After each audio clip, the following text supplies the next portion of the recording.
Hindi story YouTube channel में आपका स्वागत है। नमस्ते दोस्तों, आज की कहानी है गुरु और शिष्य की कहानी। एक गुरु और शिष्य जंगल से होते हुए अपने गांव जा रहे होते हैं। अंधेरा काफी हो चुका था। शिष्य ने अपने गुरु से कहा कि गुरु की काफी रात हो चुकी है, अगर आप कहे तो आज की रात यही आसपास के किसी गांव में गुजार ले। गुरु जी ने अपना सर हिलाया और वो आसपास के गांव में एक छोटे से घर के पास जाकर रुके। अब जैसे ही वहां गए तो गुरु जी के शिष्य ने दरवाजा ठकठकाया। उस घर से एक गरीब आदमी बाहर आया तो गुरु जी ने बोला, हम अपने गांव जा रहे थे लेकिन काफी रात होने के वजह से हमने इसी गांव में रुकने को सोचा। क्या हम आज रात आपके यहाँ रुक सकते हैं? गरीब आदमी बोला, हाँ क्यों नहीं, आप दोनों अंदर आ जाइए। अब जैसे ही गुरुजी अंदर गए उन्होंने देखा कि उस आदमी के घर में बहुत ज्यादा गरीबी थी।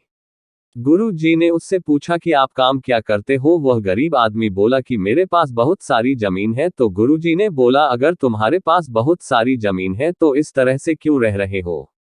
वह आदमी बोला, ये किसी काम की नहीं है। गांव वाले बोलते हैं कि ये बंजर जमीन है, यहाँ पर कुछ भी नहीं उगाई जा सकती है और वहाँ फसल उगाना बहुत बड़ी बेवकूफी है।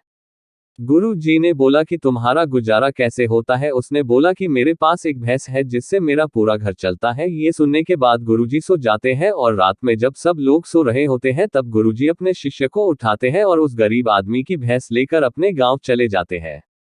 शिष्य अपने गुरु से पूछता है कि गुरुजी कहीं आप ये गलत तो नहीं कर रहे हैं? उस गरीब आदमी की रोजी रोटी इसी भैंस की वजह से चलती है। तो गुरुजी अपने शिष्य की तरफ देखते हैं और मुस्कुराते हुए आगे बढ़ जाते हैं।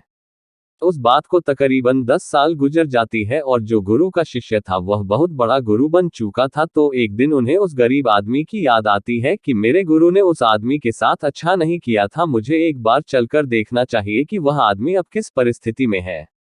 वह शिष्य उस गांव की तरफ जाता है और वहां जैसे ही पहुंचता है तो वह देखता है कि जहां पर उस गरीब आदमी का झोपड़ा था वहां पर एक बड़ा ही आलीशान महल बन चुका था और उस झोपड़ी के बाहर जो बंजर जमीन थी उस पर फल और फूलों के बगीचे थे।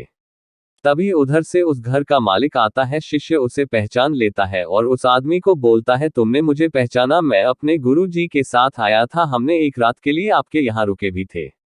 वह आदमी उसे पहचान लेता है और बोलता है कि उस रात में आप कहाँ चले गए थे? और उस रात के बाद ही मेरी भैंस कहीं चली गई थी, मेरे पास कोई रास्ता नहीं था, तो मैंने अपने जमीन पर मेहनत की और फसल निकल आई और आज मैं इस गांव का सबसे बड़ा और सबसे अमीर आदमी बन चुका हूँ।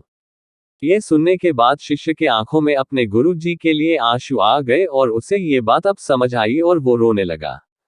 इस कहानी से हमें ये सीख मिलती है कि हमारे अंदर ऐसी बहुत सी टैलेंट छुपी हुई है, लेकिन हमें कोई ना कोई चीज रुका कर रखी है। वो आपके परिवार वाले भी हो सकते हैं, आपको जॉब भी हो सकती है, कुछ और भी हो सकता है। देखिए, आपके पास भी तो भैंस की जैसी कोई दूसरी चीज तो नहीं है जिसने आपको आगे बढ़ने से रोक कर रखा है।